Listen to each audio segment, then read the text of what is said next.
Nope. Oh boy. Here, let's try that. Can you see something right now? It's loading. Now we can see it.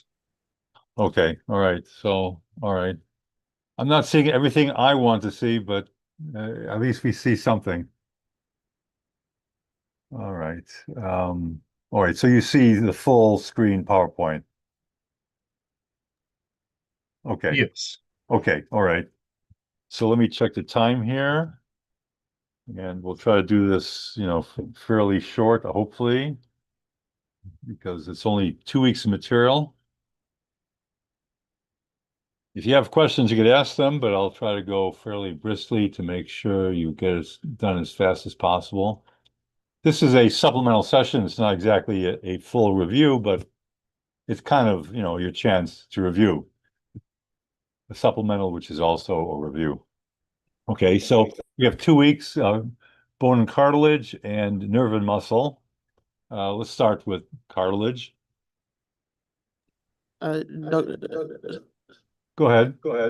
I was gonna ask if these slides are gonna be on Canvas or No, I wasn't going to post them. It's not exactly a review, but I simply took slides I had already presented in class and, removed the quizzes and a few things just to make it quicker and more easier to present. So you do have the slides as part of it's mostly your lab PowerPoints that, those are the slides pretty much. I didn't understood. revise them too much except to remove some material to make it faster. And that's pretty much it. I'm not recording it. So this is it. Fair I'll enough. try to Thank be you. fairly Understood. comprehensive and in a brief kind of way. And of course, I'll answer questions if you have them, if I can. Okay. Thank you, sir. Okay. So let's start with cartilage. Let's start with the prior week cartilage. Cartilage grows by two means: appositional growth, that is, the perichondrium lays down new cartilage cells on the periphery of cartilage by apposition, laying down on the periphery. Other cells, let me get something to drink here. Other cells grow within the cartilage, that's interstitial growth. There are three main types of cartilage. There's hyaline cartilage, fibrocartilage, and elastic cartilage. Hyaline cartilage looks like what we're looking, the picture we see right now. The matrix is rather glassy. There is type 2 collagen there. There is also some type 1 collagen. It's not the most obvious component. It's not the dominant component. But because there's type 2 collagen doesn't mean there is absolutely no type 1 collagen. But where type 1 collagen dominates is fibrocartilage. Fibrocartilage is where type 1 dominates, and you see lots of collagenous fibers on light microscopy. Here you just see a glassy matrix.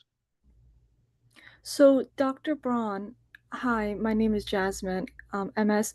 So, can we go with the assumption that hyaline cartilage for the exam is type 2 and hyaline type 2 and fibrocartilage type 1? That's basically correct. I have to add a word of caution. It depends how someone words a question. If Okay, someone says there is absolutely no type 1 collagen in hyaline, of course, that answer is incorrect. If someone says the main collagen in this type of cartilage is type 2, that is correct. You see, it depends how it's worded. That's the answer to that. I mean, ordinarily a person should write a question where there's only one clear answer, one best answer. So, I mean, ordinarily you're expected to know that type 2 collagen is an important component of hyaline cartilage. That's the way I would look at it. Okay.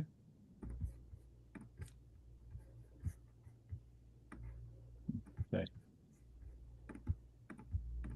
This is more hyaline cartilage, glassy matrix. Chondrocytes are the main cell type. They live in a lacunae of space. More hyaline cartilage. There's a perichondrium on the outside. The chondrocytes live in a space. These are the same pictures you have in your PowerPoints, by the way, in case you want to photograph them or something. I mean, they are the same thing. This is nothing new here, which you haven't seen before. More hyaline cartilage. Chondrocytes are in the central part of the cartilage matrix. Towards the periphery is perichondrium, which contains chondroprogenitor cells. The chondroprogenitor cells make chondroblasts. Those mature into chondrocytes towards the center of the cartilage. There's interstitial matrix between the chondrocytes, territorial matrix around the chondrocytes, which is more bluish, interterritorial matrix between the chondrocytes, more pinkish. Those nest-like groupings of chondrocytes are called isogenous groups. More hyaline cartilage, again, glassy matrix.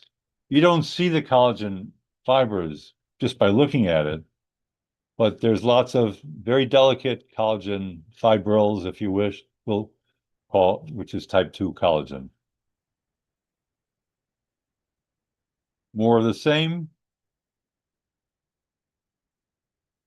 More of the same, hyaline cartilage, glassy looking cartilage. Cartilage, by the way, is avascular. This kind of cartilage, hyaline cartilage, is avascular. There are no blood vessels inside of it. Articular cartilage in joints is hyaline cartilage. Articular cartilage in joints is articular cartilage. So it's avascular. Articular cartilage is avascular. What does that mean in terms of repair? Well, if you damage your cartilage by, let's say, wear and tear and aging, like you see in osteoarthritis, you damage cartilage in osteoarthritis just by aging and living and using it every day. It's hard for hyaline cartilage, articular cartilage, to repair itself because it's avascular. You don't have blood vessels in there. So when hyaline articular cartilage is damaged and is lost, it's very difficult to replace it. What happens is, for example, the knee, the bone gets exposed. The cartilage wears away and falls off into the joint.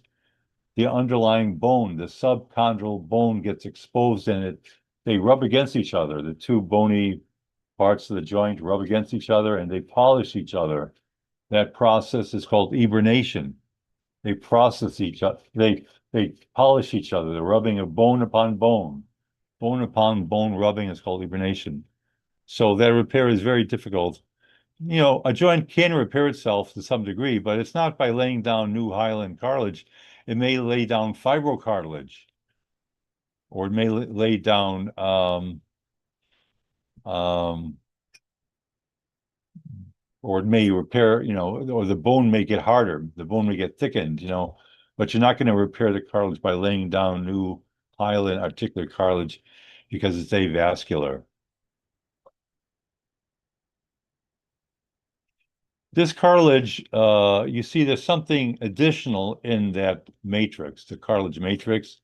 It's not glassy looking like I just showed you. It's darker. There's another type of connective tissue fiber in there. That connective tissue fiber are elastic fibers. Elastic fibers. So this is elastic cartilage. Elastic cartilage has elastic fibers in there, not just collagen fibers.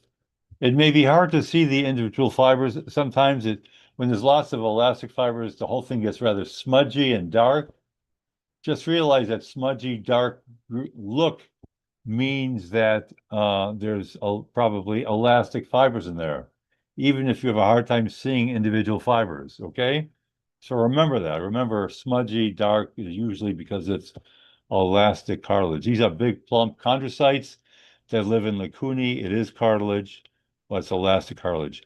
Now, often people don't tell you what stain is used. They just say, you just look at it and say, oh, that's elastic cartilage. But you should know some names of stains anyway. You should be able to guess what stain might be used. Just like for collagen, you would use a trichrome stain. This is not collagen fibers we're looking at here. These are elastic fibers.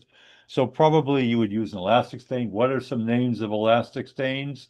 Well, resorcin is a name of elastic stain. Resorcin.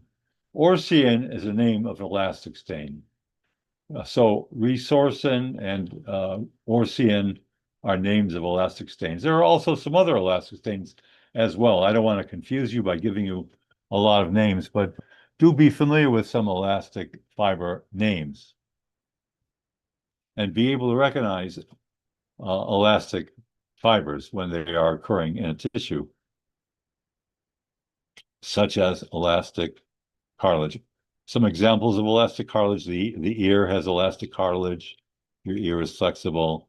Your some tendons of the spinal column have elastic fibers in it, but that's connective tissue. In terms of cartilage, the thing to remember is elastic cartilage. It's quite simple. Another picture of elastic cartilage. Again, I don't know exactly what stain was used here. I see the elastic fibers stand out. It could be resorcin, could be Orcian, could be another elastic tissue stain. I don't really know. I don't care so much. I just know it's one of those elastic fiber stains. This one, I think, is a bit easier to see the elastic fibers if you look carefully at it. You do see my arrow, right? When I move my arrow, you see it? Yes. Okay. Yeah, I see some elastic fibers in there. I know this is not the way collagen fibers look. If you say to yourself, well, I don't know what elastic fibers look like, well, ask yourself, do these look like collagen fibers? They do not. They do not, to my eye. They do not look like collagen fibers. When we look at fibrocartilage, that does look like collagen fibers. In fibrocartilage, yes, that does look like collagen fibers. Here's another picture of elastic cartilage. I see elastic fibers here. They're dark and they look like relatively thin fibers, maybe a little bit branchy, but they do not look like collagen fibers. This is not fibrocartilage. This is fibrocartilage. See, fibrocartilage looks kind of like a hybrid of dense, regular connective tissue and hyaline cartilage. The cells don't quite look like typical, very spindly fibroblasts. They look a little bit more rounder or plumper or ovoid. Sometimes they look like they're in a space or lacunae. So these cells remind me somewhat of chondrocytes, even though it doesn't quite look like what I just showed you in the hyaline cartilage, but they do look kind of like chondrocytes because they're plump and rounded, and sometimes, not all the time, sometimes seem to be within a space. The pinkish stuff in the background looks like collagen fibers, like you might see in dense, regular connective tissue. So this kind of looks like a hybrid of hyaline cartilage and dense, regular connective tissue. Sometimes you see bluish matrix, like where my pointer is right now, which is a bit like the hyaline matrix of hyaline cartilage. But I have to say here, the hyaline matrix is not too obvious. I do see it because I know what to look for, but it's not too obvious. But nonetheless, the best bet for this tissue is fibrocartilage. What kind of collagen fibers occur in fibrocartilage? Type 1 collagen. Type 1 collagen. That's the main collagen fiber type. It doesn't mean you can't find other types of collagen in there. I'm not saying you would never see another type of collagen there, but the dominant form of collagen there is type 1 collagen. The properties of this cartilage are a mixture of the mechanical properties of hyaline cartilage, which is resistant to compression. Like a good shock absorber, it's resistant to compression, and dense, regular connective tissue, which is resistant to stretching and tearing. It's resistant to stretching and tearing. Where would you see something like this? A good place to look would be intervertebral disc. The intervertebral disc, you have lots of fibrocartilage, where you see type 1 collagen. You see lots of type 1 collagen in in fibrocartilage, like you might see in an intervertebral disc. So if someone had a herniated intervertebral disc, what would that herniated disc be composed of? Well, it might be composed of fibrocartilage. The herniated disc may contain fibrocartilage, something looking like what we're looking at right now, with lots of type 1 collagen, lots of type 1 collagen. Okay? Is that clear? Dr. Brown, can I ask you a question? Yeah, go ahead. So would you say, like you said, the vertebral disc in the spine or fibrocartilage, but would you say like the joints, like the humerus, aka shoulder, elbow, those are more hyaline, or are all joints in vertebral fibers? Well, every joint is different. You know, the freely movable joints, synovial joints, so-called synovial joints, Mhm. are freely movable. There you have hyaline cartilage to allow free movement of the joints. Mhm. The intervertebral disc is a joint. It's between two vertebrae, but the movement there is limited. I mean, you could bend your spine and Mhm. stretch it in Mhm. different directions, but it's not as freely movable as a wrist, right? It's not as freely Mhm. movable as that, or your fingers. Here's my fingers, right? It's not as Mhm. freely movable as that. It's a different kind of joint. It's a different kind of joint. So there is some limitation of movement, which is normal for that joint. And there you have an intervertebral disc made of fibrocartilage between the two vertebrae. Every joint is different. I mean, there's many different joints in the body. You know, there's over 200 bones in the body and many joints in the body, and there's several. Okay, let me simplify it then. For Yeah. upper limb, for shoulder and elbow, would it still be fibro or would it be then hyaline? Well, I think of I don't those want as to be being too freely movable joints, hyaline. synovial joints. You know, there may be some variations on these themes. There's a diagram. I don't know if I have it here in this presentation. Maybe I do. You know, it's in the textbook. They show you different joints and where you find different kinds of joints. But let me put it this way: hyaline cartilage joints are the most common. They're common. They're common. We have many Mhm. really Mhm. movable joints. Fibrocartilage joints are relatively limited. Not many of them. The pubis symphysis is fibrocartilage. You know, I don't want to give you all kinds of things to memorize that you don't have to remember right now. The pubis symphysis is a fibrocartilage disc between the bones. The intervertebral disc has fibrocartilage. Those are things you should know. So Mm. I wouldn't worry about all the joints. You know, that's good to know, but not in this class. You don't have to worry about every single joint right now. Okay. That's fibrocartilage. You see, it looks a little different from the prior one, but if you think about it carefully, it kind of looks like a hybrid of fibrocartilage, dense regular connective tissue, and hyaline cartilage. The cells don't look like typical, very delicate, spindly fibroblasts. They look like chondrocytes. They're plump. They're kind of plump and oval, or plump to rounded. Sometimes they're in a lacunae, but not always. You see here, I could find one there in a lacunae. It's hard to find lacunae. Here's maybe a lacunae right there. So these are more chondrocyte-looking cells, and you know, instead of the rounded isogeny group, the little focal cluster, they get spread out because of the collagen fibers. They're getting pushed into linear rows of chondrocytes here in fibrocartilage. And there is some bluish matrix, which is the kind of matrix you see in hyaline cartilage. Not a lot of it. It's mostly, you know, it's mostly looks like collagen. Type 1 collagen. Type 1 collagen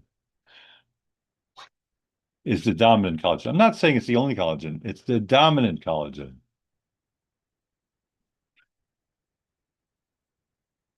Here you're comparing side to side fibrocartilage on the left-hand side and dense regular connective tissue on the right-hand side. There is a difference. The chondrocytes in the fibrocartilage are plump and kind of, you know, oval. The ones on the right-hand side are very thin, delicate, spindly fibroblasts. There's more bluish stuff, bluish matrix on the left-hand side. There's some groupings of chondrocytes, right? They group together because of interstitial growth. You see that more in the fibrocartilage. Again, intervertebral disc is a good place to find this. This is a trichrome stain done of fibrocartilage. It's more, it's not pink. It's not pink. It's a different color. Now, you know, in this particular case, it's kind of greenish. Sometimes it's blue, sometimes it's green. Summary of these things we talked about. Here's a case of somebody with osteoarthritis, wear and tear arthritis, which occurs with aging and trauma to joints. Hyaline cartilage is articular cartilage is hyaline cartilage. The cartilage wears down with trauma and aging and deterioration of cartilage, just like the body as a whole deteriorates, unfortunately. And partly because hyaline cartilage is avascular, it doesn't repair easily. It's hard to repair. So when you lose cartilage, you tend to lose cartilage. You know, it may not replace itself. The lost cartilage may not replace itself, and you get erosion and ulceration of the cartilage surface. Like you see here, erosion and ulceration of the cartilage surface, exposing the underlying bone. See here, the underlying bone is exposed, and the bone of these two sides of the joint polish each other with movement, and that's called eburnation. The subcondylar bone may react. It may react in response to the abnormal mechanical trauma being imposed upon it. No, it's not designed to rub against the other bone, and that the bone may become harder and thicker, and you may develop little cysts or cavities in that bone. And there may be excess bone forming at their edges. You see here, excess bone forming at the edges. These are bone spurs or osteophytes forming at the edges. All this in response to loss of the wearing down of the cartilage and eburnation of the cartilage and so on. The bone gets thicker and reactive and excessive. And there may be inflammation, because of the injury to the body. The body senses the injury and the body responds. The global word we use to refer to the body's response to injury is inflammation. People like this have pain in their joints. They have stiffness to their joints. They may get some swelling of their joints. We see breaking down or cracking, if you will, of the cartilage here, the articular cartilage, little cracks. This is called fibrillation, by the way, these little fine cracks which are forming in the articular cartilage. Let's talk about bone. Here's bone. This is a long bone. There are tubular, many of the bones in the body are rather tubular in essence. They're cylindrical in shape. Those kind of bones formed by endochondral bone formation. Most of the bones in the body formed by endochondral bone formation. During fetal life, the bones first form as a cartilage model, a hyaline cartilage model. So hyaline cartilage this bone was first formed as a hyaline cartilage model, which looked like a tibia in a fetus. It looked just like the tibia. The shape of the hyaline cartilage model was the shape of the tibia in a fetus. And then later on, it got replaced by actual bone, so mesenchyme forms first. The mesenchyme differentiates into chondrocytes in the process of endochondral bone formation, and the hyaline and the chondrocytes form hyaline cartilage, and the hyaline cartilage gets replaced by bone. The cartilage is removed. It forms a scaffolding which is removed as the bone is deposited on top of it, and it gets replaced by bone. So this is an example of a bone that formed by endochondral bone formation, replacement of hyaline cartilage by bone. Now, this bone all mature bone looks pretty much the same. It doesn't matter how it arose. It looks pretty much the same. Other bones, the flat bones of the calvarium, some of the flat bones of this face and of the jaw formed by membranous bone formation. What that means is that osteoblasts form directly from embryonic mesenchyme. So embryonic mesenchyme forms osteoblasts directly, which lays down bone without an intervening or intermediate cartilage model. It formed bone directly from mesenchyme without an intermediate cartilage model. So calvarium, for example, is a flat bone, or the facial bones. Some of them are flat bones. Those form by membranous bone formation. In other words, a membrane of mesenchyme, a flat sheet of mesenchyme directly differentiated into bone tissue without an intervening model of hyaline cartilage.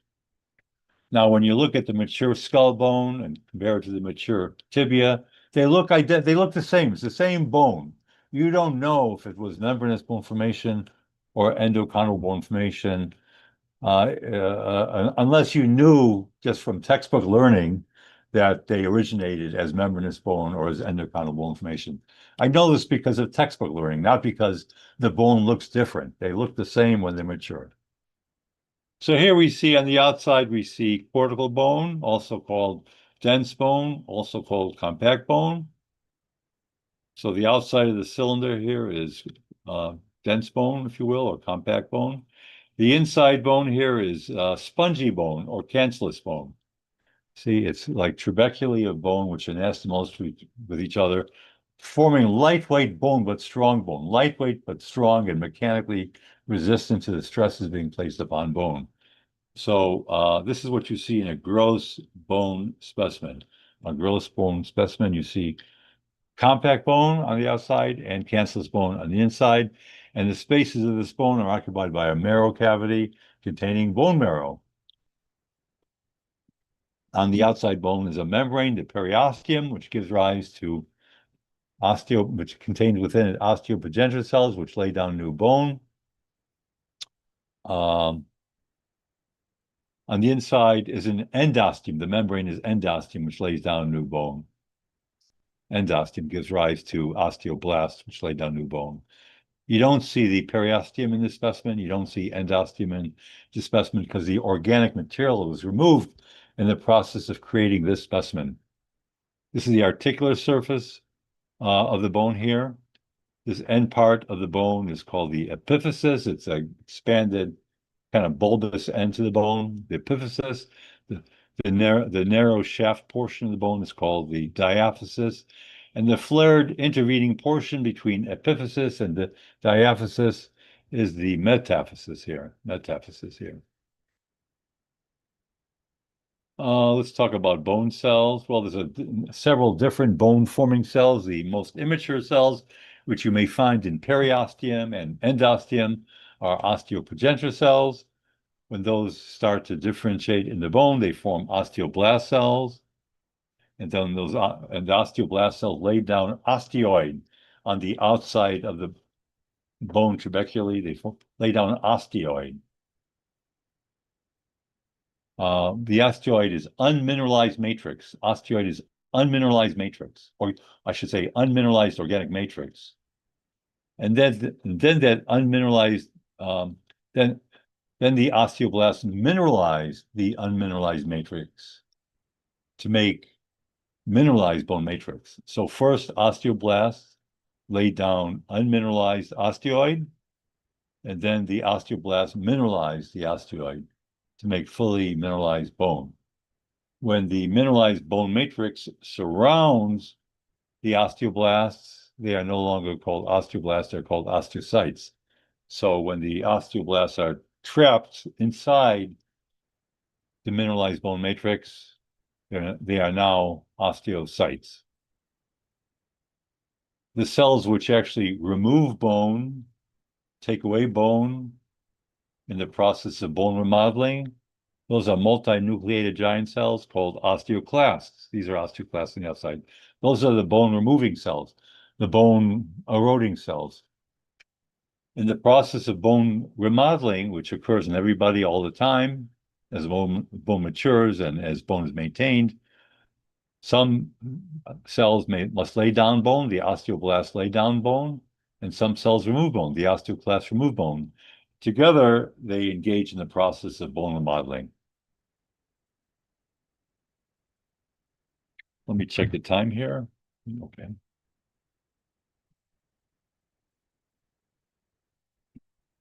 Now, osteoid matrix contains lots of collagen. It's not just organic matrix. There is lots of collagen in there. Does anybody know what kind of collagen is found in great amounts in osteoid matrix of bone? Type 1 collagen, that's right. Bone contains lots of type 1 collagen. It's not a surprise. The toughest collagen, the collagen with greatest tensile strength, is type 1 collagen. If you were to demineralize bone, you would still be left with type 1 collagen. You could take the demineralized bone and it would be like a belt. You would twist it and tie it, and make knots out of it, and so on. Yeah, osteoid contains type 1 collagen. Here is immature bone called woven bone. The bone is laid down, but not in lamellae. It's just laid down with the type 1 collagen is randomly distributed. That random distribution gives rise to woven bone. The osteoblasts laying down the bone, the woven bone, are on the outside of the bone like this. Remember, bone can only, I don't know if I mentioned this, bone can only grow by appositional growth, cannot grow by interstitial growth like cartilage. So here we have bone laying down, I should say osteoblasts laying down new bone by appositional growth. In this particular section, we're lucky to see on the very outside of the bone trabeculum here, there's this pinker area. That pinker area is osteoid that's not mineralized. That osteoid that's not mineralized is merely organic matrix. It contains type 1 collagen, but the osteoid is not yet mineralized. More towards the center of this bony trabeculum, it's darker. See, it's more of a bluish pink, let's say. That's been mineralized already. So this is mineralized bone matrix here, where my arrow is. This is unmineralized osteoid here. Both of these are rich in type 1 collagen. The trapped bone-forming cells here that are inside the matrix here, trapped inside the matrix, are now osteocytes. The osteocytes are trapped inside the bone matrix. Here again, we see woven bone. The bone is laid down. The collagen is laid down randomly. You don't see layer upon layer upon layer of bone like you see in mature lamellar bone. These are osteoblasts on the outside. These are osteocytes trapped inside the matrix. On the opposite surface, we see several osteoclasts, multinucleated bone eroding cells. As they erode bone, they create a concavity called Hausdorff lacunae or resorption bay sometimes. These are osteoclasts. The osteoblasts, you see, both of the activity of osteoblasts and osteoclasts are coupled. They're coupled. Actually, the osteoblasts, especially when they're stimulated by parathyroid hormone, when osteoblasts are stimulated by parathyroid hormone, they're released rank ligand, also called rank L. Rank L is the same as rank ligand, binds to rank receptors on the surface of osteoclast precursors.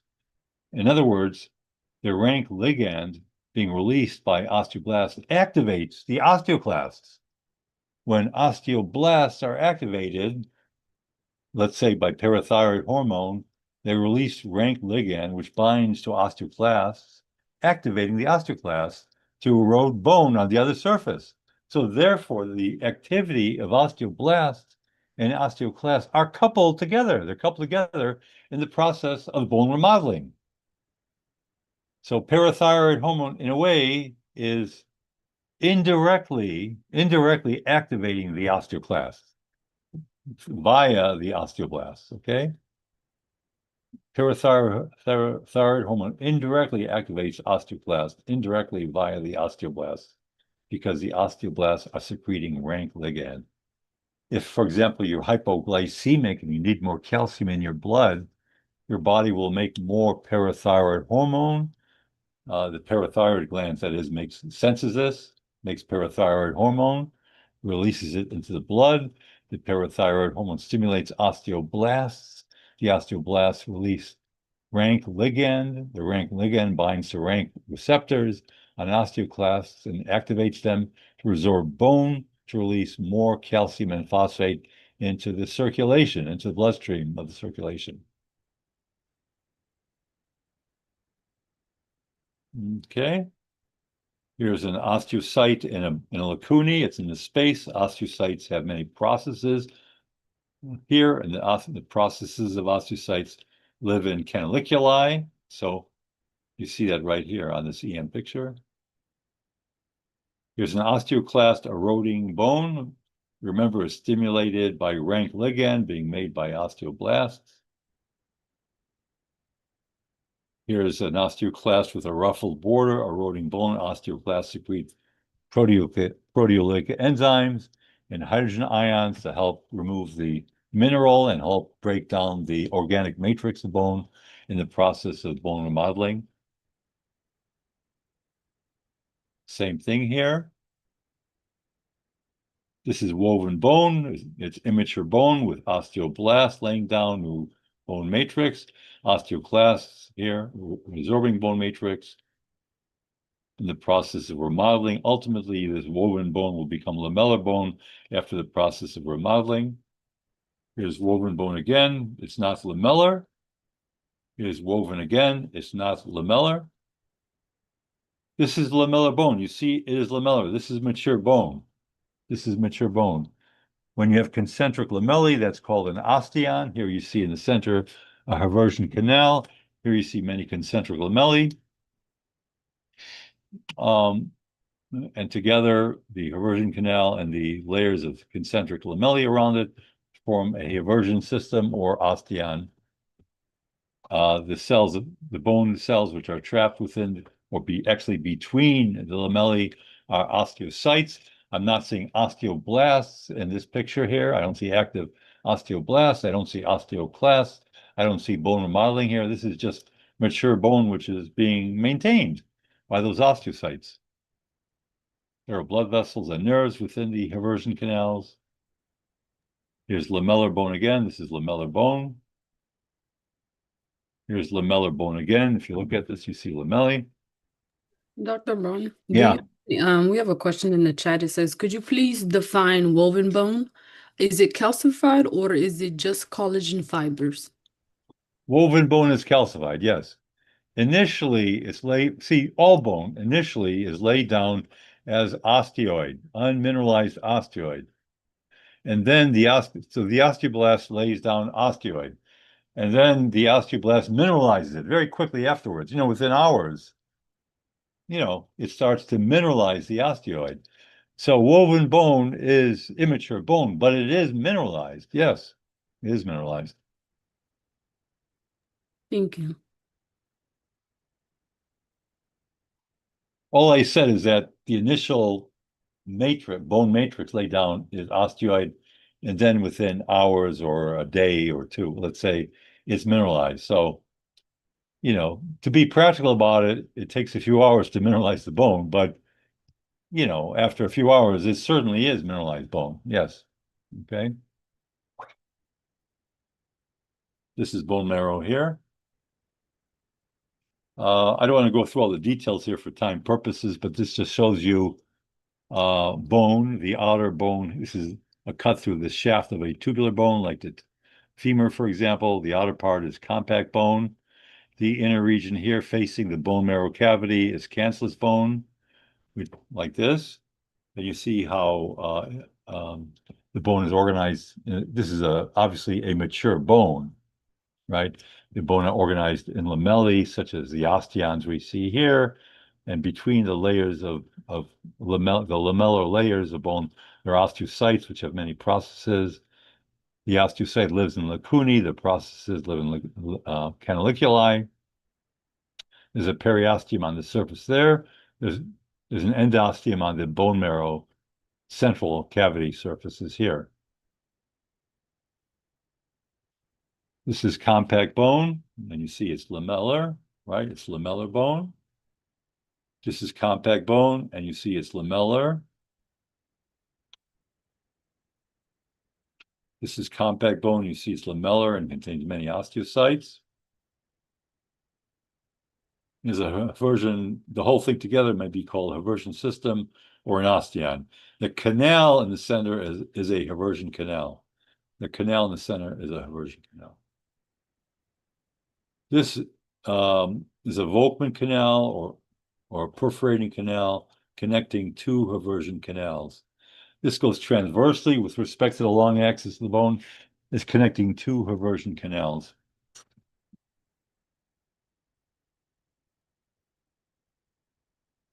Give me a moment here.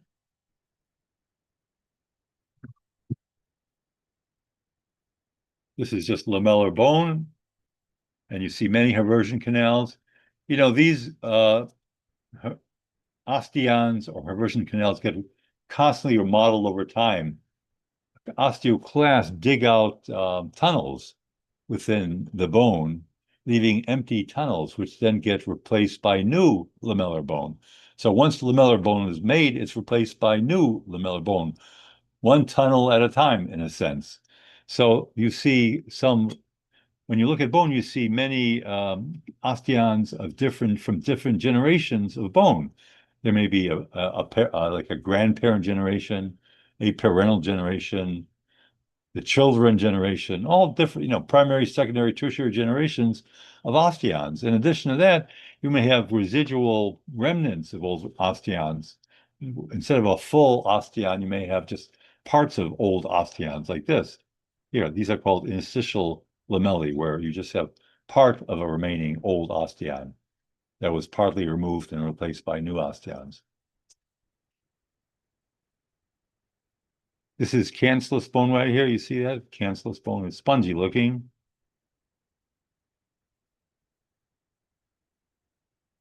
We talked about periosteum and endosteum right there.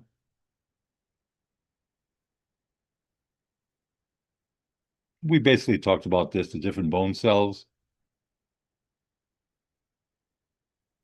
The periosteum is held onto the bone by these collagen bundles, which insert into the bony surface, called Sharpie fibers. We talked about membranous and endochondral bone formation. So flat bones form originally, this is a flat bone, just from the way it looks, I could guess that that's a flat bone. I presume during fetal life that arose by membranous bone formation. This is a tubular bone here. I could presume that during fetal life that arose by endochondral bone formation. Now, after the bone has mostly formed, there's a center of bone formation in the diaphysis and another center of bone formation in the epiphysis. And then after the bone has mostly formed, there's still a growth plate of hyaline cartilage that's left. This is called the growth plate or epiphyseal plate.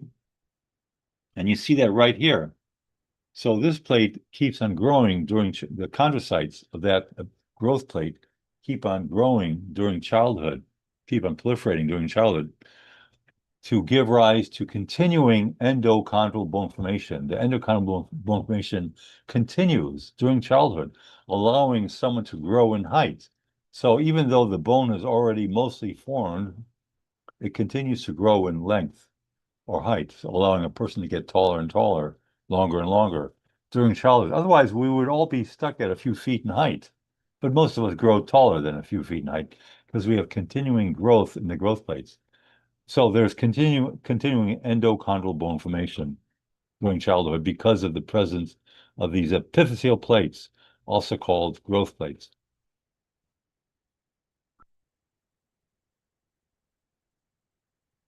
This is just the details of that, which I'm not going to go into. It's a bit too much for what we need to do right now. If you look carefully at a growth plate, you see here, in a very orderly fashion, the endochondral bone formation. Now, endochondral bone formation also occurs in the rest of the bone where there is no growth plate, actually, and it's not quite as regimented or orderly. It's important to know that the whole bone actually grew pretty much as endochondral bone formation. But the growth plate is very orderly. We can look at different zones or layers. And the terminology varies a little bit from book to book, and even I think even your video lecture, but this is from Junqueira, so this is a good guide.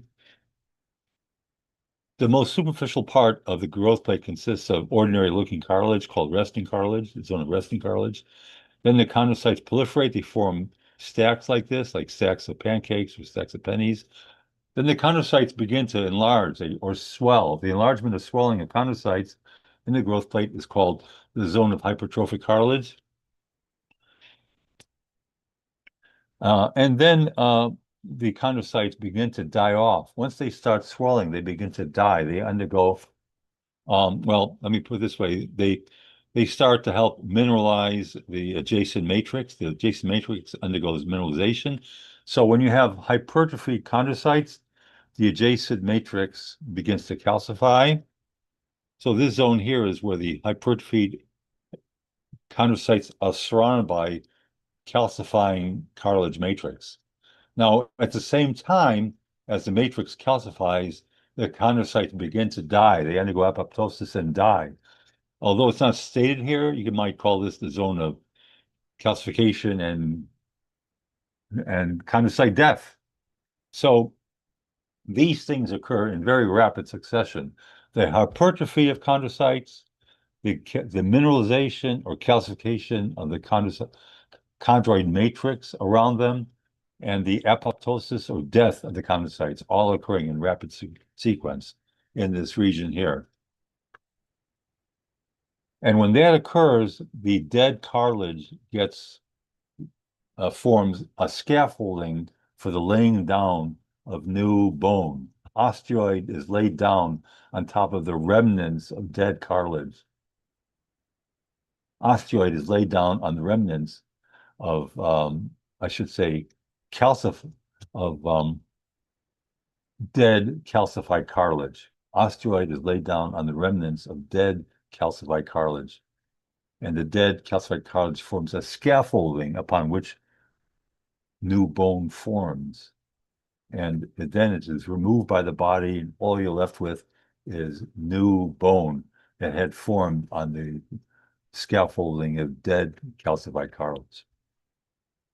That's the process of endochondral bone formation. Is that kind of clear? I don't know. Give me some idea if that makes any sense to you. Yeah, that makes sense.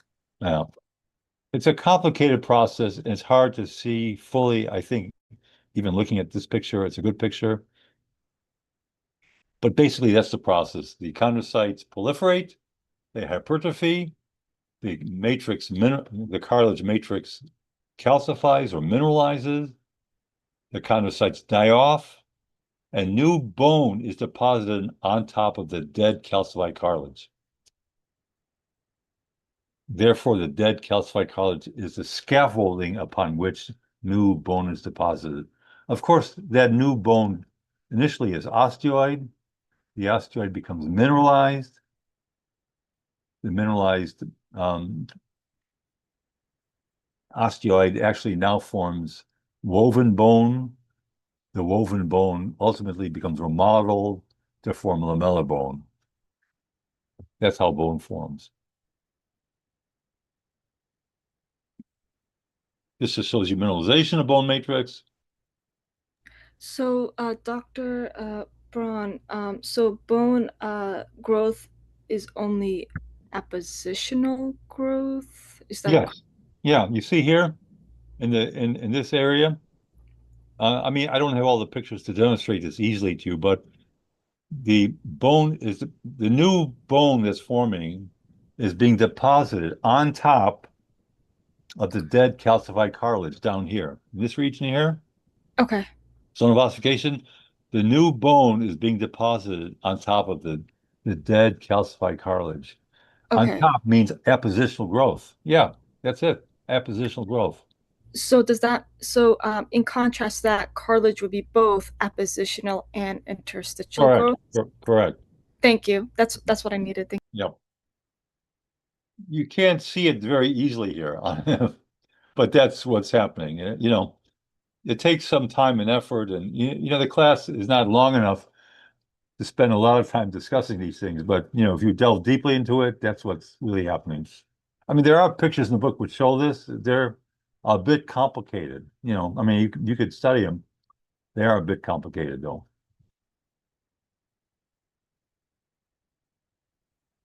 Here's someone with a young child who has a malabsorption syndrome. The malabsorption syndrome is celiac disease. They don't absorb enough nutrients. If you don't absorb enough nutrients, you know, for example, calcium, let's say vitamin D, you can't mineralize your bone well. So remember, when bone forms, the osteoblasts first lay down osteoid. And then that osteoid becomes mineralized, calcified by the osteoblast.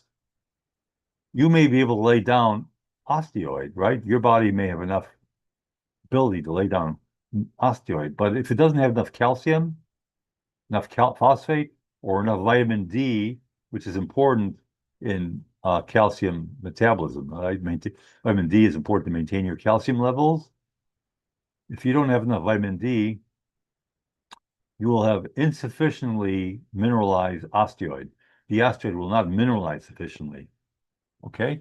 You will lay down enough osteoid for bone formation, but it will not be mineralized.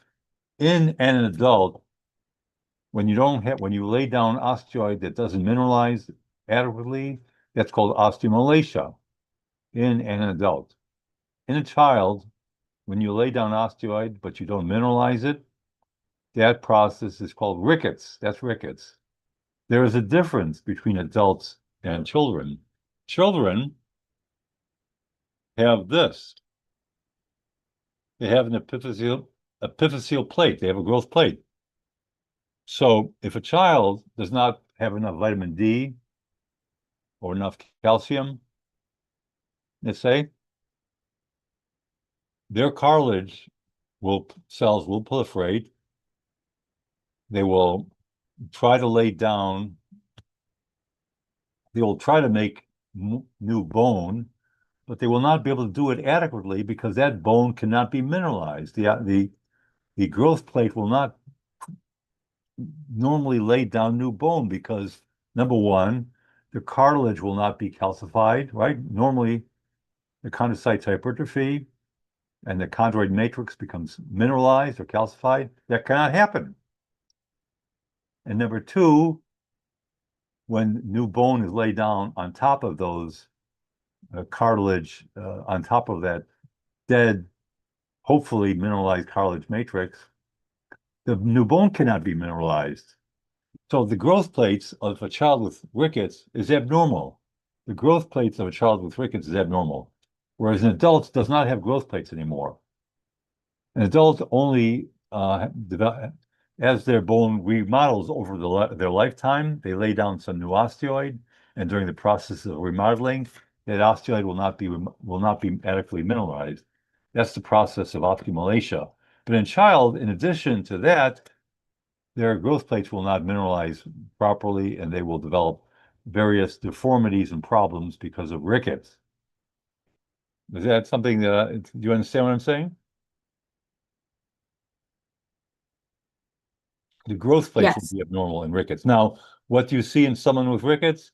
Well, because the bone overall is rather soft, it does not mineralize well. They get bowing of the legs. There's a picture in Robbins of this. Maybe I think somewhere in your classroom materials is they get bowing, you know, bending of the legs like a bow. They get bowing of the legs. Also, because the cartilage proliferates in the growth plates, but does not mineralize, the cartilage proliferates excessively. It proliferates excessively because it does not mineralize and doesn't die off normally. See, normally the matrix is mineralized and the chondrocytes die. Well, that doesn't happen in the abnormal growth plates of someone with rickets. So the cartilage proliferates abnormally, it proliferates excessively in irregular masses of cartilage, excessive irregular masses of cartilage. So there's expansion of the chondro-osteal junctions or osteochondral junctions. the osteocartilaginous junctions, I should say. This expansion, they get wider and thicker. They get wider and they get thicker. And they get certain abnormalities. They get bossing of the calvarium here, the front part of their calvarium, the forehead gets expanded or bossed. The whole skull gets kind of square looking. They get widened wrists, because the growth plates at the wrists have excessive cartilage, which does not undergo the normal process of mineralization and chondroid cell death. There are radiographic findings, the metaphysis of the bone, the flared portion of the bone, just beneath the growth plate. The metaphysis is just beneath the growth plate. That's said to be frayed. It gets kind of irregular or raggedy looking, so it's said to be frayed. So widening of wrists, fraying of the metaphysis, bossing of the forehead, bowing of the legs. They get pain, bone pain, because the bone is bowing, and getting microfractures of the bone because it's weak. All these things are occurring in rickets. So rickets, you get abnormalities related to the growth plates as well as overall weak, poorly mineralized bones, whereas adults, you have overall weak, poorly mineralized bone, but you don't have growth plates anymore, so you don't develop all the deformities of rickets. Is that clear?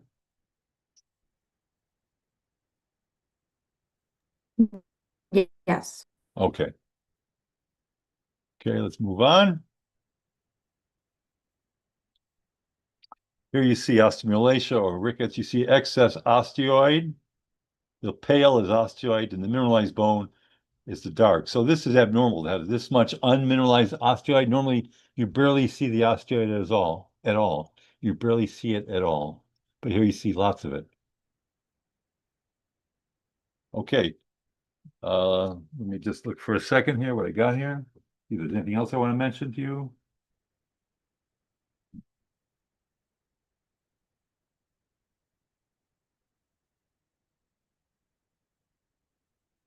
Okay, so let's move on to the next week, which is muscle and nerve tissue. Here's skeletal muscle, which is a good example of a basic organization of muscle. In order to have muscle, you need to have a connective tissue scaffolding to form a framework upon which to build muscle.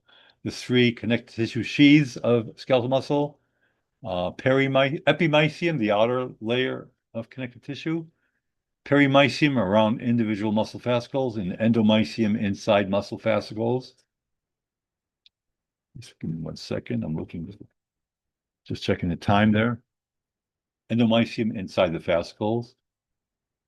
The epimysium becomes continuous with the tendons, so when the muscle fibers, muscle cells contracted, ultimately the force is transmitted ultimately to the tendon via these connective tissue sheaths, and the bone is moved, and you get action like I'm doing right now. I'm waving, like this, because my tendons are attached to my fingers. Here's a transverse section through skeletal muscle, and you see connective tissue sheaths forming a framework for muscle. Again, here's a muscle fascicle, here's a fascicle, here's a fascicle. Around each fascicle is perimysium. Inside the fascicle, very delicate connective tissue called endomysium. The same thing here again. This is a special preparation where the organic material was dissolved out. I don't know how, maybe acid or something, leaving, the muscle cells were dissolved out, leaving just the connective tissue of the endomysium right here. Just give me 1 second. I want to check one thing here.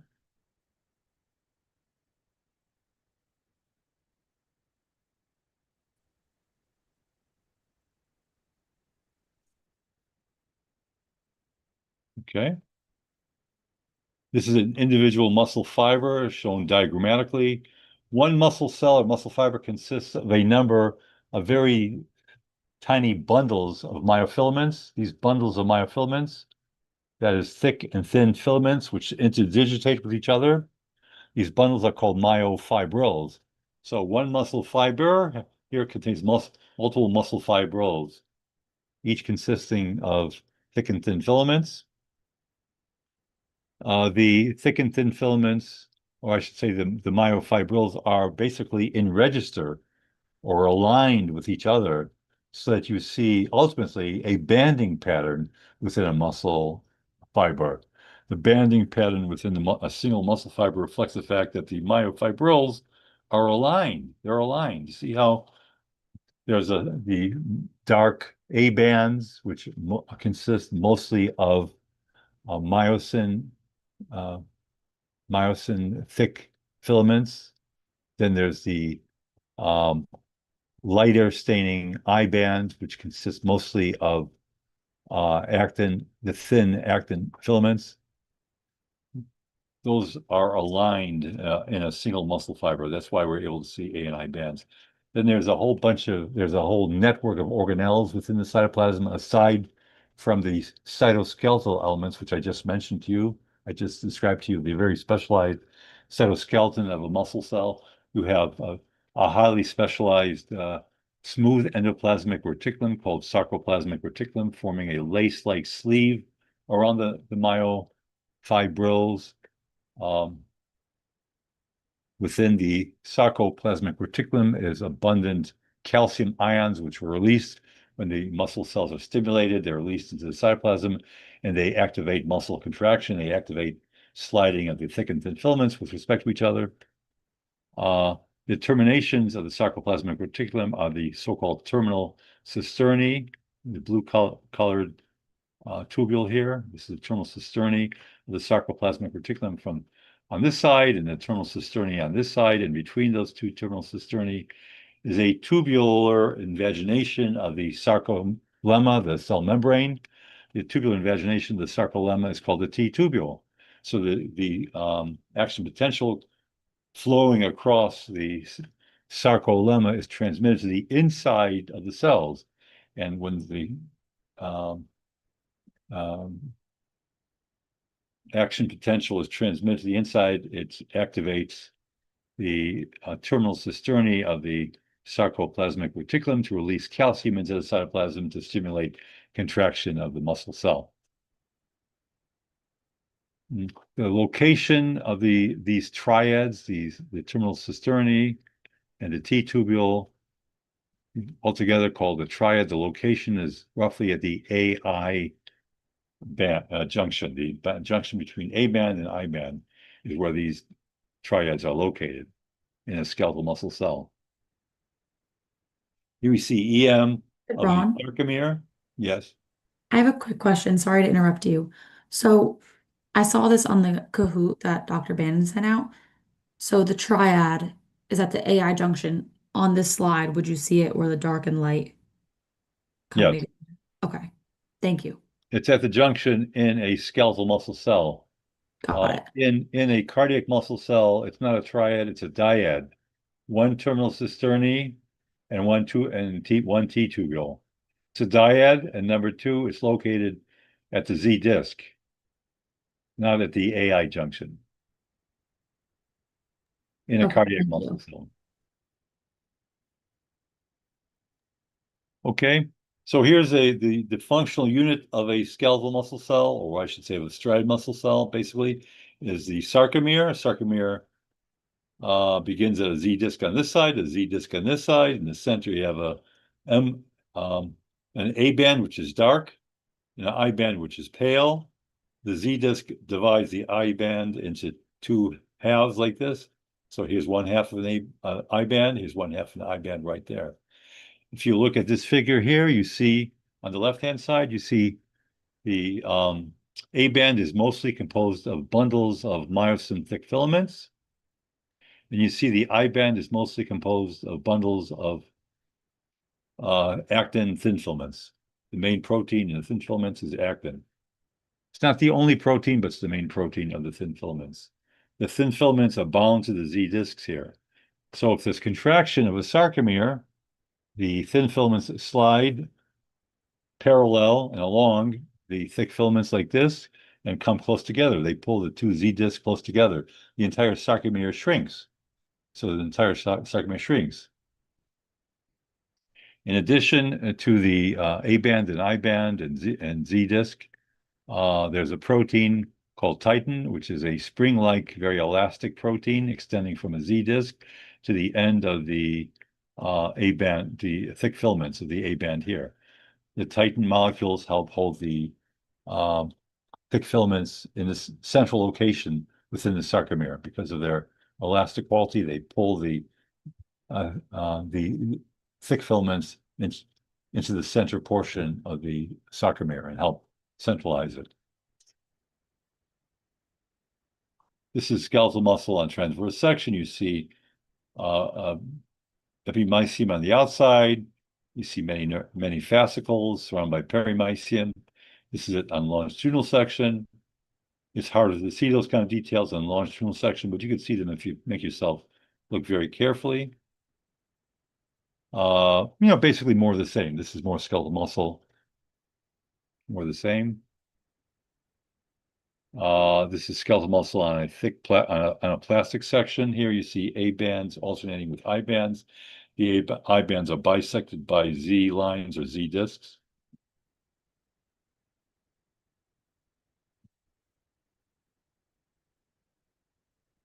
Let's look at cardiac muscle. Cardiac muscle transversely here on the left and longitudinally on the right.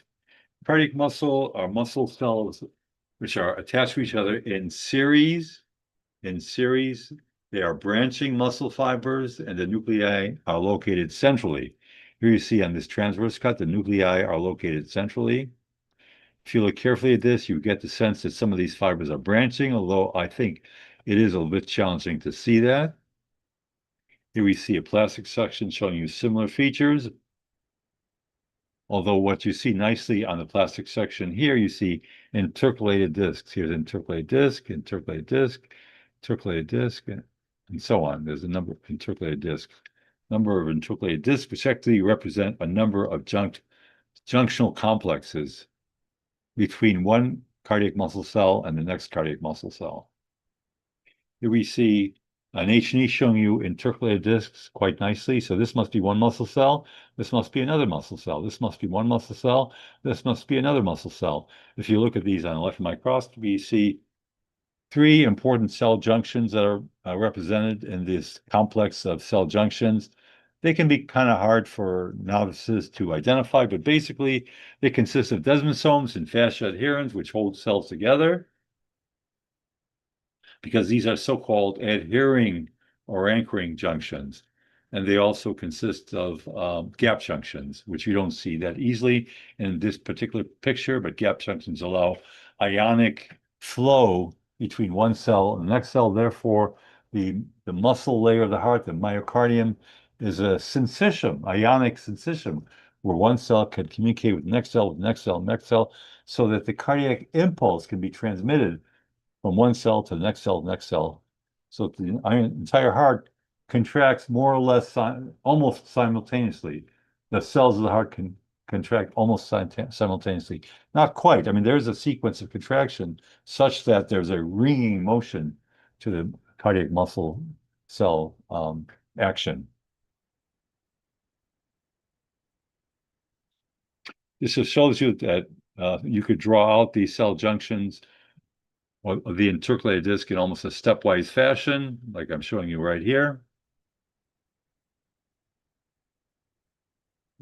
This just shows you that there are specialized cardiac muscle cells in the lining part of the ventricle, which are very big and pale. They have lots of glycogen and don't have that many muscle filaments in their cytoplasm, because their main function is to transmit the cardiac impulse. These are called Purkinje fibers. Purkinje fibers. Now, in this exam, you have to be concerned about Purkinje neurons or Purkinje cells, which are big plump neurons in the cerebellar cortex.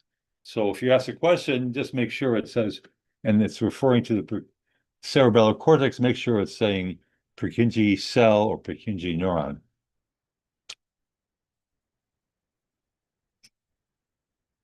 Here's smooth muscle in the wall of a gallbladder on the outside. These are spindle cells with elongated nuclei.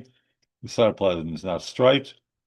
These are dense bodies in the cytoplasm and also in the subplasma membrane region of smooth muscle cells, the actin thin filaments insert into the dense bodies, which are the homologue of the Z disc.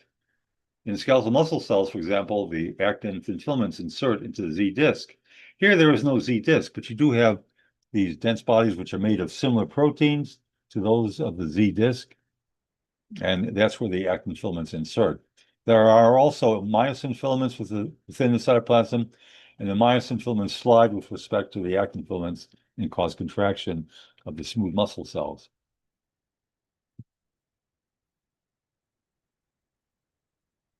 When the spindle smooth muscle cells contract, the nucleus gets wrinkled or corkscrew in shape, like you see here, and the cytoplasm also shrinks and gets wrinkled, although that's hard to see in this particular image. You see a comparison of smooth muscle, dense regular connective tissue, and fibrocartilage. They can look rather similar. So I'll spend a little time distinguishing them.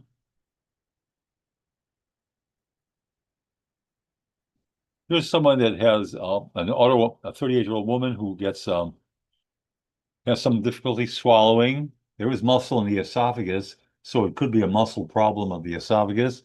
They have difficulty seeing, they're seeing double. Well, you need normal behavior of your extraocular muscles in order to see one image. If your eyes don't move in unit, in a coordinated fashion, you'll end up seeing double. So again, that double vision could be a muscle problem of the extraocular muscles. Droopy eyelids, again, you need muscle in your eyelid to help hold your eyelid up. So all these things together, although they seem like unrelated phenomena, could all be due to a muscle problem, a problem even of striated muscle, a problem of striated muscle. Now, what is it? The transmitter used at the neuromuscular junction, the junction of peripheral nerve and muscle. The neurotransmitter used at that neuromuscular junction is acetylcholine. Acetylcholine.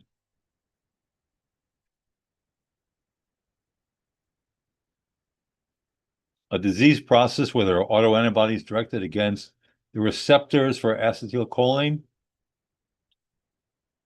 is myasthenia gravis. So someone with double vision, weakness of extraocular muscles, someone with difficulty with the initial part of their swallow, in the initial part of the esophagus, there is striated muscle in the initial part of the esophagus. And drooping eyelids, there is some skeletal muscle responsible for holding eyelids up. Those three things, weakness of those three muscle groups of the head and neck region there, could be due to autoantibodies directed against acetylcholine receptors, like you see in myasthenia gravis. Here you see a neuromuscular junction. This is the nerve terminal right here. That's a nerve terminal in a normal neuromuscular junction. This is the motor end plate of the muscle cell receiving the acetylcholine. This is where acetylcholine receptors are located. Notice that the cell membrane of the motor end plate is thrown up in the folds. These are called sarcolemmal folds because this is called the sarcolemma. The membrane is called the sarcolemma. Now, if there are autoantibodies directed against it, they may damage it, cause immune-mediated damage, and cause simplification, reduction of the sarcolemmal folds, like you see here on the right-hand side. So this is what's occurring in myasthenia gravis: loss of receptors, loss of those sarcolemmal folds, weakness of those muscle groups we just talked about.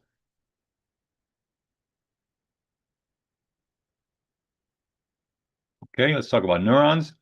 If one wants to describe a typical neuron, you might describe something like this, although there really is no absolutely typical neuron because there's great variability in the morphology and forms of neurons.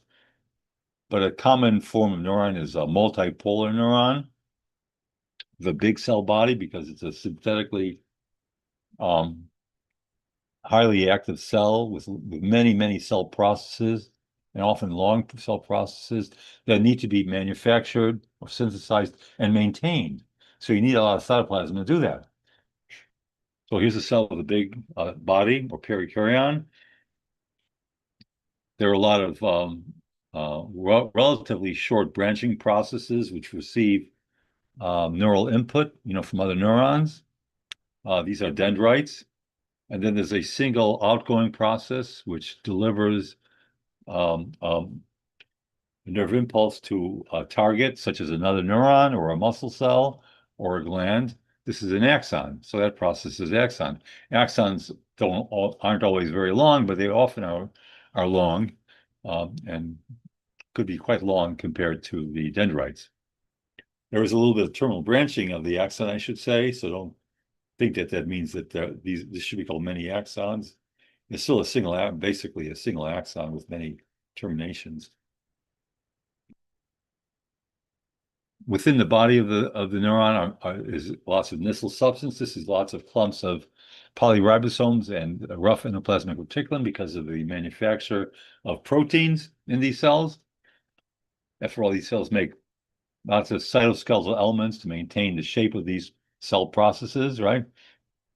You need, cytoskeletal elements to make these processes, to support, form of scaffolding to support them, and to carry materials back and forth from their terminations to the cell body. You need microtubules and intermediate filaments, basically, to support these processes. So a lot of that has to be manufactured in the cytoplasm of these cells. Also, these cells make neurotransmitters. That has to be made in the body of the cell as well. Much of the nissl substance can extend into the dendrites. The dendrites, therefore, can be thought of as, in a way, an extension of the cell body. In contrast, there's a single long axon here, which is myelinated. The dendrites are not myelinated. The axon is myelinated. The central nervous system, myelin is made by oligodendrocytes, which are glial cells, oligodendrocytes. The peripheral nervous system myelin is made by Schwann cells. Here are Schwann cells, making peripheral nervous system myelin. A single long axon beginning in the central nervous system, for example, the spinal cord, can initially travel through the central nervous system and then exit the central nervous system to travel through the peripheral nervous system to reach, for example, the muscle. So here we see an axon, single long axon, centrally being myelinated by oligodendroglia and peripherally being myelinated by Schwann cells. What is myelin? Myelin is the membrane of the oligodendroglia. A Schwann cell forms a kind of a sheet-like extension which wraps around the axons. It wraps around the axons, tightly forming a sheath or layer of lipid and protein, which is the myelin sheath. The myelin sheath prevents the nerve impulse from continuously traveling along an axon. It forces the nerve impulse to jump from one gap between a segment of myelin to another gap between segments of myelin. That jumping of the action potential between the nodes of Ranvier is called saltatory conduction, jumping conduction. It so happens that most of the sodium channels of the axon are occurring at the nodes of Ranvier. So that causes the sodium channels are responsible for the depolarization of the axon occurring at each node of Ranvier in sequence, and therefore are responsible for the saltatory or jumping conduction of the nerve impulse along the axons. This junction between the termination of an axon and its target cell, that is, between a muscle fiber or a gland or another neuron, is called a synapse. So here's a synapse. Basically, same thing here. If you look at a tissue section of central nervous system tissue, you're going to see neurons. Often the neurons are pretty big and conspicuous. Not always, but often big and conspicuous, like you see here. Many of them, or most of them, are actually multipolar. They have angles to their bodies. Arising from these angles are dendrites, for the most part. And you can see nissl substance extending into the dendrites, as I said earlier. There's going to be only a single axon coming off of these multipolar neuron bodies. The single axon is hard to find in a given tissue section, so often you just don't see it, although it is there somewhere. The nucleus is rather pale, with lots of euchromatin, and has a distinct nucleolus because it's an active cell. In the background are many glial cells, which are the support cells that help maintain the homeostasis, the microenvironment, and homeostasis of the nervous system. The microglial cells come in several kinds. There's not one kind of glial cell. There are astrocytes, there are oligodendrocytes, there are microglia, and there are ependymal cells. Those are the major forms of glia. So when you see these nuclei, it can be quite challenging to identify what the nucleus belongs to, but some of them are astrocytes, some are oligos, and some are other types of glia. Another section through central nervous system tissue, you see two large multipolar neurons. Here's a dendrite. A dendrite will be coming off here. A dendrite will be coming off here, probably even over here. I don't see an axon in that picture. This is also a neuron, although it's even harder to see any dendrites coming off. I see bluish Nissl bodies or substance in the cytoplasm. I see a big euchromatic nucleus with a big nucleolus.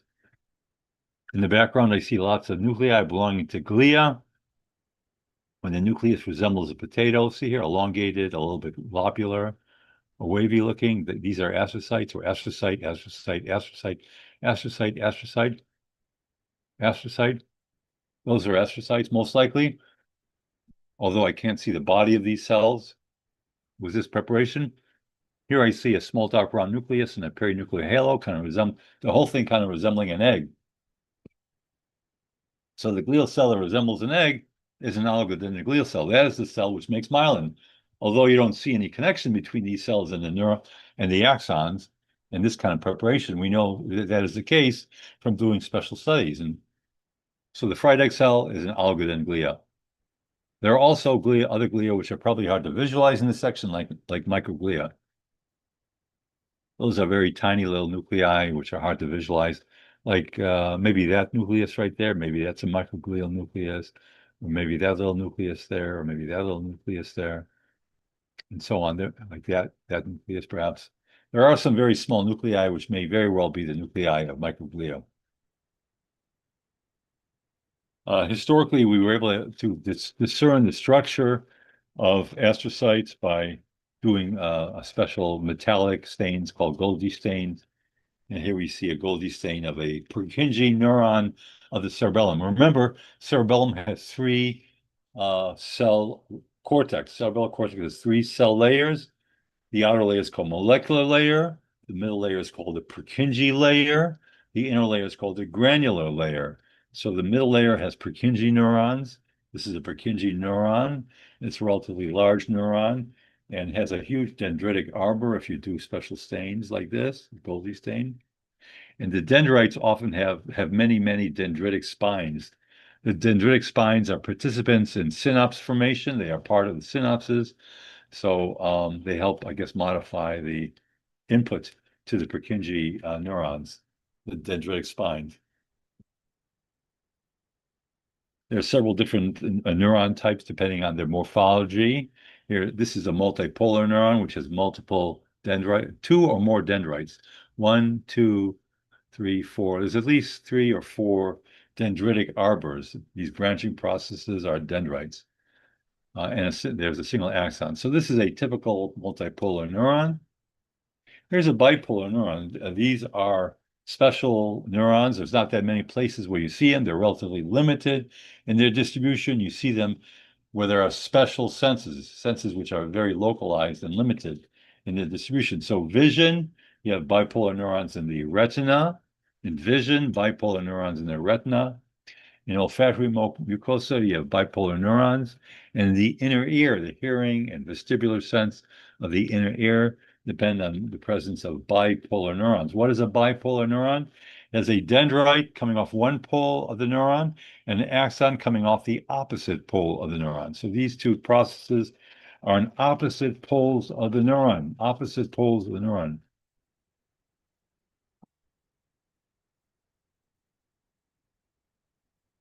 Excuse me while I have a snack here, so I have the energy to do this thing.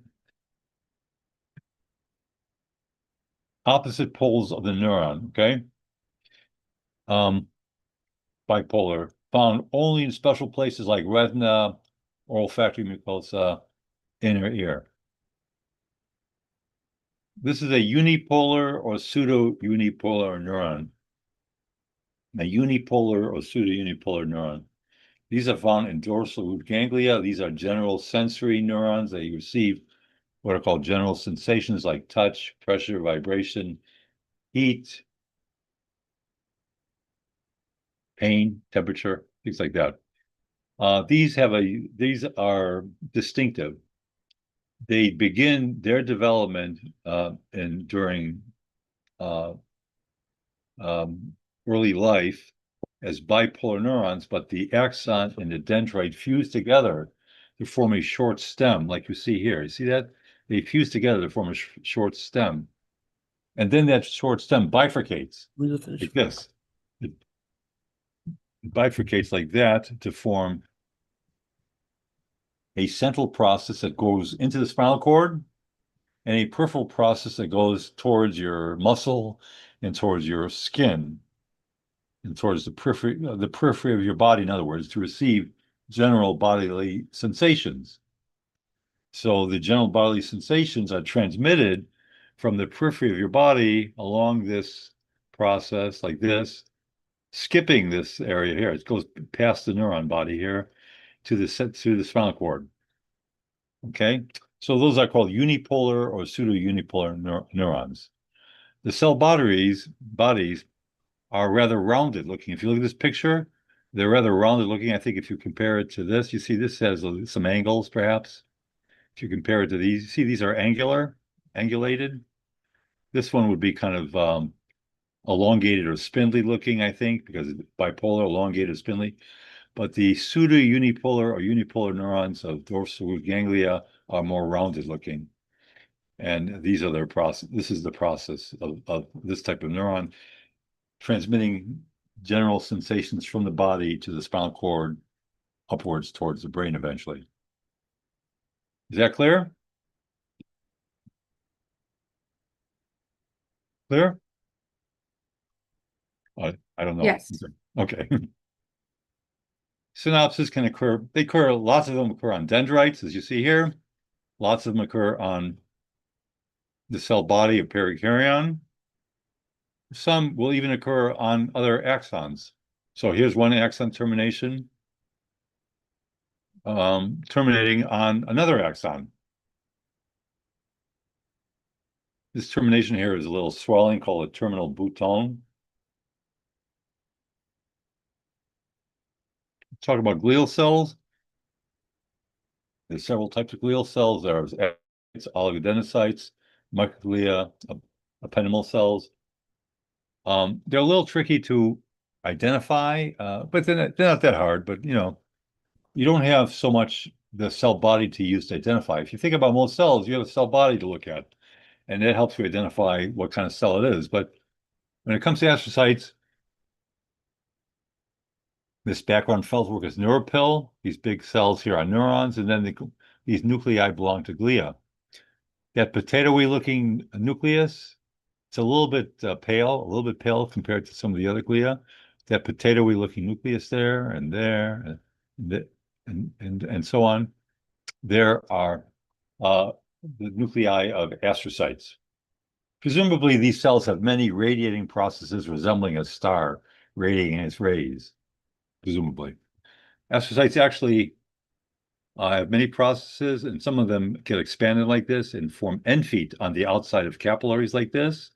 The end feet on the outside of capillaries form a whole carpet on the outside of capillaries, and they participate in the formation of the blood-brain barrier. They're not the main component of the blood-brain barrier, but they help maintain, in a sense, the blood-brain barrier.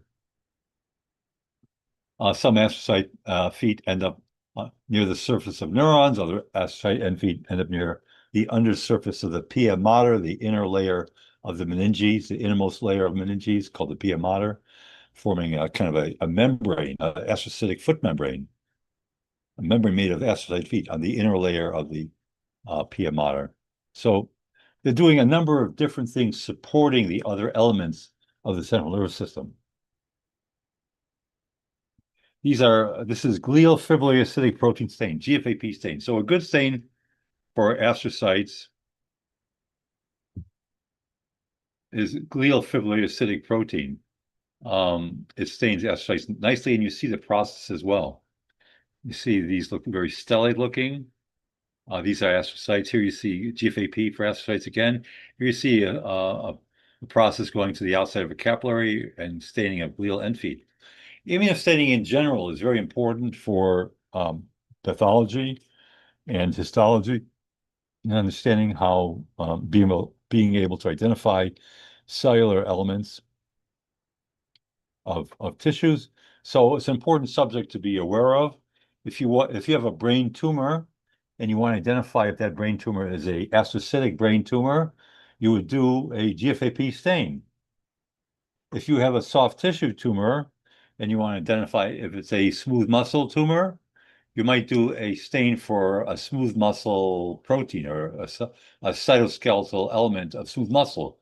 For example, actin, smooth muscle actin could be done for smooth muscle cells. If it's a smooth muscle tumor, like women in their uteruses, they often get fibroids, which are smooth muscle tumors. Those will stain for actin with actin immunostain. Another muscle stain, which is sometimes done, and muscle in general, not only smooth muscle, but muscle in general, is Desmin. Think of Desmin as being a muscle immunostain as well. If you want to remember Desmin, I guess Desmin, M-I-N, sounds a bit like muscle, right? Beginning of the word muscle, not quite, but Desmin is a muscle stain as well. So Desmin could be stained muscle, and actin could stain muscle as well, especially smooth muscle. So in tumors, you don't always know what the origin of a tumor is because tumors don't quite look normal anymore. It could be hard to identify the cell type making up a tumor. Therefore, immunostains come in very handy in those situations to identify the type of tumor, a muscle or astrocytes that be made up of muscle or astrocytes or other elements. These cells these are glial cells, but they are easy to identify in a sense because they look like fried eggs. These fried egg cells are oligodendroglia. You have a small dark round nucleus, a condensed nucleus, and a clear perinuclear halo like you see right there. These make myelin. You don't see the myelin coming off of these cells and attaching or wrapping around axons, but that's what they're doing. These form a wrap. You see one single oligodendroglial cell forming a wrap around a nearby axons like that. So myelin is a wrap of cell membrane. It's a wrap, in this case, of oligodendroglial cell membrane around axons, and multiple segments of myelin wraps must be created in order to create an entire length of myelinated axon. Ependyma are the glial cells which line the ventricles. So in the brain, you have fluid-filled ventricles, you have lateral ventricles, third ventricle, fourth ventricle. Spinal cord, you have the central canal, which is a fluid CSF-filled space in the center of the spinal cord, and those are lined by ependymal cells. Well, these are the ependymal cells here. They're cuboidal to columnar in their appearance, and they look rather epithelial compared to the other glial cells, but these are not full-fledged epithelial cells because they don't have a basement membrane or basal lamina like other epithelial cells. And they do make some processes, glial processes, which blend in with the underlying parenchyma, like you see here in that figure. So these are actually glial cells. These are microglia. Microglia are often the nuclei are rather small and conspicuous. Sometimes when they become activated, they get a little bit more conspicuous and they get elongated like this. You see elongated, kind of flat-looking microglial nuclei. Microglia are not like the other glial cells and not like neurons. Neurons and the other glia come from the neural tube. They come from neuroepithelium originating in the neural tube, whereas microglia originally originate as mononuclear cells of the bone marrow. Mononuclear cells of the bone marrow, which travel through the bloodstream. They exit the bone marrow, travel through the bloodstream as monocytes, and they migrate into tissues and become the mononuclear cells or macrophage type cells of the tissues. So when those mononuclear cells, the monocytes and mononuclear cells migrate into brain, they become microglia. They adapt to the environment of the brain. They become microglia. Now, like other glial cells, this actually has a body and some processes, although you can't not see it easily in this kind of routine H&E preparation. But if you did special stains and so on, you would see that the microglia has short, very delicate branching processes like you see here. So it does resemble a glial cell, but it originated in the bone marrow from the predecessors of mononuclear cells, macrophages. Here we see an immunostain for microglia. It's called EBA1. This will stain microglial cells. So these cells have little processes, delicate branching processes, which is what we expect for most glial cells. So remember your immunostain GFAP for astrocytes, EBA1 for microglia, actin for smooth muscle cells, desmin for muscle cells, a muscle tumor, muscle cells. This is just a summary of stuff. In central nervous system, you have gray and white matter. One good place to look at gray matter is the cortex, the outer layering of the cerebral hemisphere, and the outer layers of the cerebellum. There's a cerebral cortex and there's a cerebellar cortex. Here's an example of cerebellar cortex because it's kind of simple compared to cerebral cortex. But you see three layers in cerebellar cortex. You see an outer layer here called the molecular layer. You see a middle layer right here where you have these plump neurons. These are Purkinje neurons. So this layer is called the Purkinje layer right here. And there's an inner layer made up of very small neurons. These are granular neurons. It just shows you there's great diversity in neurons. We talked about Purkinje neurons or Purkinje cells before. These are not the same as Purkinje fibers of the heart. These are big plump cells, and they have huge dendritic arbors, which you cannot really see on H&E. The only way to see a dendritic arbor well is to do Golgi stains, or at least do nowadays. There's other special ways to see the dendritic arbor using immunocytochemistry. Here's an immunofluorescence showing the dendritic arbor, huge dendritic arbor of a Purkinje neuron of the middle layer of the cerebellar cortex. In the brain, there's a blood-brain barrier. You want to protect your brain from being exposed to all kinds of exogenous substances. To do that, we have a so-called blood-brain barrier. What is the Sometimes people say the most important element of the blood-brain barrier is the presence of extensive tight junctions between the endothelial cells of the brain capillaries. Extensive tight junctions between endothelial cells of the brain capillaries. Here you see that illustrated right here, here, and here. They're not really showing you the tight junctions, in detail, but you see them being indicated over there. Extensive tight junctions. Another name for tight junctions, at least in other cells, is zonula adherens. So something resembling a zonula adherens. Not exactly that, but it resembles it. Something resembling a zonula adherens would be the kind of tight junction, preventing materials to flow between the blood and the brain, right? Keeps blood, fluid in the blood proteins and stuff in the blood, and things in the brain, except when when they're needed, then cells develop ways of transporting materials and allowing materials to move. But most things are being blocked by extensive tight junctions. In addition, the endothelial cells lack much penocytotic vessel activity. There's not a lot of vesicles, microscopic vesicles moving from the lumen to the brain or from the brain to the lumen. And another thing which occurs in the blood-brain barrier is that the astrocyte end processes form a sheet or carpet on the outside of capillaries like that, and they help participate in maintenance, in a sense, of the blood-brain barrier. They are not actually forming a barrier per se, but they help maintain it. They create the microenvironment, I guess, that help maintain that blood-brain barrier. They're not themselves the blood-brain barrier. It's those tight junctions. Another feature of endothelial cells which fosters the blood-brain barrier is that some endothelial cells have openings in their cytoplasm, gaps in the cytoplasm called fenestra. The endothelium, in other words, is fenestrated.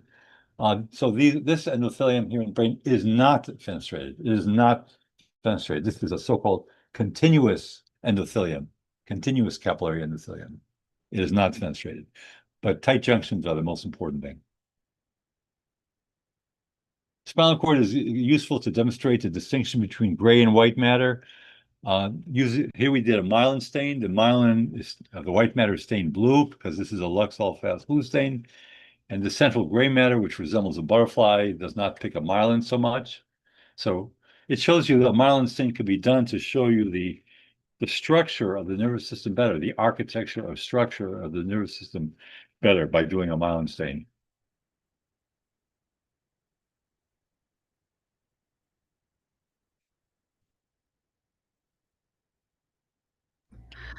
Dr. Braun, Uh-huh.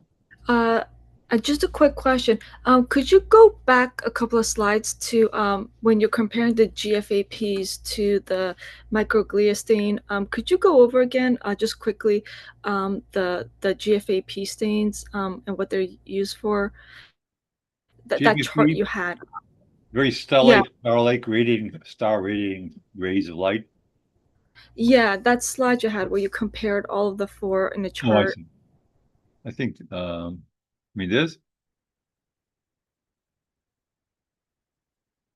I don't know if I don't know where that is. I'm not sure. I remember that slide being in this. Let's see. So GFAPs are only used to stain astrocytes, am I correct? Yeah, generally speaking, they would be done. I mean, everything is, has exceptions and this and that, but generally speaking, GFAP is used for astrocytes, like an astrocytic tumor, Okay, got generally it. astrocytes. Thank you. Whereas, there are other stains for other elements. This is microglia here. EBA1, IBA1 is used for microglia. Okay, So not only is it's staining these cells, which indicates that it's the marker for that particular cell, but the morphology of the cells is displayed. You see now the morphology, which otherwise you would not see very well. Okay. got it. This morphology is not quite the same as the astrocytes. I mean, I'm not that worried about you learning the fine detail of these things, but just be aware that there is, I mean, I see a different morphology to my eye.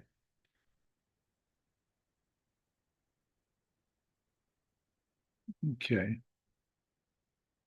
So here's a higher magnification view of a Lux-All fast blue stained for myelin. Gray matter has lesser myelin. I mean, there is some myelin even in gray matter, which you see here, the blue is myelin, but there's less of it. And the white matter has more myelin. So here's white matter, here's gray matter. I also see in the gray matter some neuron bodies. Here's a neuron body there and there and there, and so on. So that's what we're seeing here on this myelin stain. Let's talk about peripheral nerve. Peripheral nerve has three sheaths, kind of like muscle has three sheaths. Well, peripheral nerve has three sheaths, connective tissue sheaths. Epineurium, perineurium, endoneurium. Epineurium, perineurium, endoneurium. This is one peripheral nerve cut on cross section right here. You see, there's 1, 2, 3, 4, 5, 6, 7, 8, around 10 fascicles of nerve fibers, 10 fascicles of nerve fibers of axons, right? 10 fibers of axons, 10 fascicles containing bundles of axons. That's what I'm saying, 10 bundles of axons. And they are ensheathed by epineurium, perineurium, endoneurium. These are two blood vessels right here, two blood vessels out here in the epineurium, actually. Those two blood vessels are in the epineurium. This is a plastic section, which is thinner. Here's a fascicle. Here's a fascicle of nerve fibers. Many of these nerve fibers are myelinated. How do I know they're myelinated? Well, I see in the center that kind of solid-looking axon, and around it a kind of a ring or donut of bubbly stuff, which is the myelin. A donut around the central solid thing is the myelin, and the center is the solid thing, which is an axon. This sheath just around a single fascicle is the perineurium. This thing out here, which is surrounding the entire nerve, encompassing the entire nerve, is epineurium. It's labeled E. This is a nerve, it's a sizable nerve with many fascicles within it. And if you look closely, you will see epineurium, perineurium, endoneurium. This is a nerve cut on H&E, cut longitudinally. And you see lots of spindly nuclei. Now, the spindly nuclei in nerve, most of them are Schwann cells. They're the myelinating glial cells, if you will, of peripheral nerve. They make myelin segments for the myelinated axons of the nerve. A few may be fibroblasts. There are some fibroblasts in there. After all, there is an endoneurium, which is connective tissue, collagenous tissue. So there will be some fibroblasts, but for the most part, the large majority of the spindly nuclei are Schwann cells. Can you really see at this magnification that they're making myelin sheaths? No, I can't really see that, but I know in principle they must be Schwann cells making myelin. I know there must be axons in here. I may have a hard time seeing them right now, but I know there must be axons in there. I know there must be myelin there. If I go to higher magnification, I see a thread here. That thread is an axon. I see around the thread, I see something of a variably vacuolated sheath around the thread. You see the variably vacuolated sheath? I know that variably vacuolated sheath is myelin. That's myelin. It's actually a spiral wrap of membrane, which you cannot see unless you did electron microscopy. On EM, you could see a spiral wrap of membrane. Here, you can't really see it, but I know it's the same thing as that spiral wrap of membrane, which we see on EM. I know that myelin is formed in segments. I know this is a gap right here between two segments of myelin. Here's a segment of myelin. It's called an internode, by the way. Here's another segment of myelin called an internode. And here's the gap. And the gap is very hard to see. Sometimes you get a suggestion of a gap, and sometimes it's easy to see a gap. So it's variable in how easy it is to see the node of Ranvier. Sometimes easier, sometimes harder, but look for it. You see like a little pinching off of the myelin segments where you see that node of Ranvier. You see that being pinched off here a little bit right there. Here's another node of Ranvier right there. Here's another node of Ranvier right there. I get a suggestion of a node right there, suggestion of a node right there, and so on. So even elsewhere, I could see axons. Here's an axon, here's an axon, axon. Something similar again, it's not the same preparation, but again, we see that's a node of Ranvier, which is easy to see right there. There's a node of Ranvier right there, a little harder to see. Sometimes here's a node of Ranvier right there, a little harder to see, a little node of Ranvier, a little harder to see, but that's the easiest one to see. I see threads. Look for the thread. You see the thread? That's an axon. Thread. That's an axon. Thread. That's an axon. The variably vacuolated sheath around those threads. That's myelin. This is higher magnification. Here you see a really nice node of Ranvier right there. Here's a thread, which is an axon. A segment of myelin right here. A segment of myelin right there. There's a thread in there somewhere. Okay. Again, the same thing, different preparation. Here we see a little pinching off of the edges. That's a node of Ranvier forming. In the center is an axon. The axon dives in and out of the plane of section, so you don't see it continuously. It gets interrupted. That's because it's diving in and out of the plane of section. A segment of myelin here, a segment of myelin here. It's very vacuolated because the lipid gets dissolved out by processing. There's a little bit of connective tissue between myelinated axons. That's endoneurium right here. Here's a dorsal ganglion. Ganglia are the places in the peripheral nervous system where you have clusters of neuron bodies. In the CNS, you have gray matter, white matter. In the PNS, you have neuron bodies. That are clustered in ganglia. There's autonomic nervous system ganglia, and there are sensory ganglia like the dorsal ganglion. The ganglia usually have a fibrous capsule. Generally speaking, a nerve enters into the ganglion like this, and a nerve exits the ganglion like that. The nerve travels through the ganglion as it goes from the one side to the other side, like you're seeing here. And then there are going to be neuron bodies inside the ganglion, like you see here. Here you see neuron bodies right here. You see neuron body. If you have to look carefully, neuron bodies right there. In peripheral ganglia, if you look carefully, the neuron bodies will be surrounded by satellite cells. You don't have satellite cells in the CNS, but in the PNS, the peripheral nervous system, the neuron bodies will be surrounded to some degree by satellite cells. And the nerves, as they travel through the ganglion, they will be ensheathed by Schwann cells. Schwann cells will be ensheathing the axons if you have high enough magnification. So here we have a higher magnification view of a ganglion, a nodular aggregate of neuron bodies with a fibrous capsule. We can't see that in this preparation, but it's here. Here we have these rounded looking neuron bodies. You know, in the dorsal root ganglia, remember the nerve process comes off like a T, and the neuron body in dorsal ganglia tends to be rounded looking. And these are actually rounded looking. So this could very well be unipolar neurons of a dorsal root ganglia. These could very well be unipolar neurons of a dorsal root ganglia with a rounded body. If I want to prove it's myself, I will look for satellite cells. Okay? Do you see satellite cells here surrounding the neuron bodies? Yes. Yeah, these are satellite cells right here, surrounding the neuron bodies. So that goes along with a peripheral ganglion, and that would go along in this case if it is a dorsal root ganglion with rounded bodies, and that these would be unipolar or pseudo-unipolar neurons.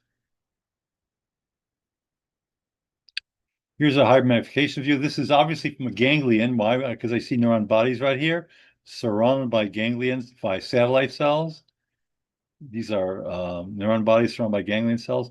Here I see a thread, that's an axon. I see a segment of myelin there, segment of myelin there, and I see a node of Ranvier right there, allowing for saltatory conduction. Another ganglion cell and a peripheral ganglion. It looks like there's satellite cells around it, probably. This is lipofuscin right there. Because these are end-stage cells which tend to accumulate lipofuscin. So that's probably a pseudo-unipolar or unipolar neuron with satellite cells and dorsal ganglion, probably. There are three meninges: dura, arachnoid, pia. Dura is the outermost, arachnoid in the middle, pia the most deep or central. The pia actually follows the contour of the brain and spinal cord directly. It covers and follows the gyri and sulci and crevices and so on of the central nervous system. The dura just roofs over the whole thing, and the arachnoid roofs over the whole thing, more or less. Okay, well, actually, this is the dura right here. This is the bone of the scalp and the bone, bone. Here's dura. There's a venous sinus inside the dura. That's what you're seeing here. This is dura. This is arachnoid right here, and this is pia over here, pia right here.